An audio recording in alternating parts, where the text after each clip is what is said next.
Hi, welcome. My name is Paul Butler. I'm a client partner with New Leaf Training and Development, and I'm absolutely delighted today to be joined by Vilma.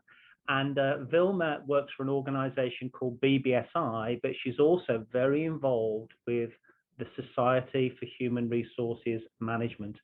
Hey, Vilma, thanks ever so much for taking the time. And the whole purpose of these Take Fives is to give people a little bit of hope, a little bit of encouragement.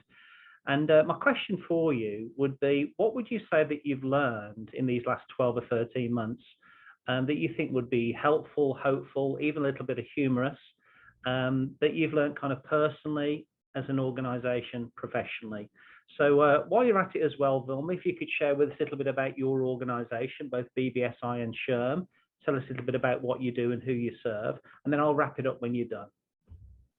Awesome. Thank you, Paul. I am so happy to be here doing this with you. And thanks for the great introduction. So I am very involved in the Society of Human Resource Management. I am actually the president of the Inland Empire chapter, which now we have about over 600 members in that chapter. And I'm an HR consultant through BBSI, and BBSI services small to mid-sized companies. And we work directly with the business owners or the executive team.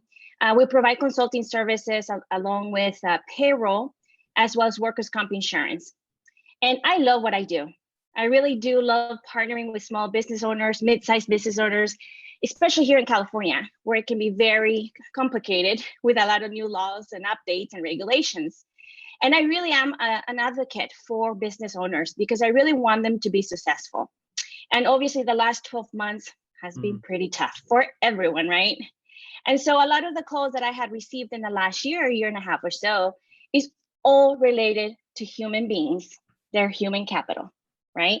How to treat the situations that we're all experiencing, all the different kinds of scenarios, everything that we are all experiencing at the same time. There's no definite answer for many of the questions because it's a very unknown situation, right, throughout the whole world. And so a lot of what I've learned in the last year is flexibility. You know, the encouragement to understand that we got to be flexible at this point in time and think outside the box.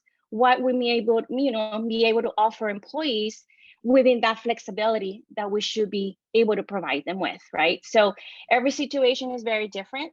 And, you know, my advice to those business owners really is to consider that flexibility, because flexibility is going to retain your employees and it's going to attract employees, which again goes back to the human capital thing, right? So people are so important to the operations of a business. And so if we don't consider that, then we're not going to retain folks and we're not going to attract folks to the organization. And again, just the regulatory compliance.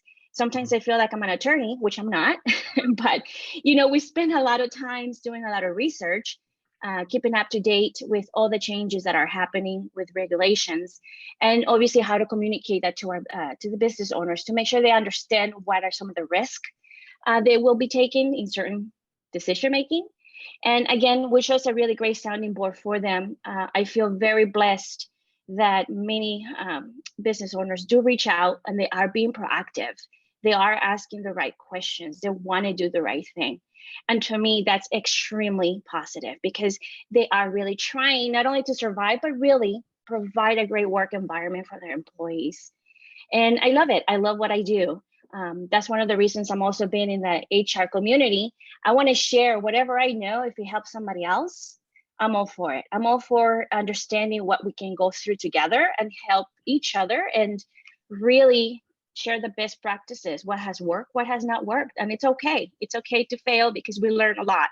So I do enjoy what I'm doing. And again, I hope this information has been very beneficial to you, Paul. Vilma, thanks ever so much. And on behalf of everyone who watches these, and as you know, they've become very, very popular now, I just really love your very practical way, very clear way of explaining the challenges that we're all working through at the moment. And if I could offer you a virtual high five. You got it. Vilma, thanks ever so much. And I wish you a wonderful rest of the day.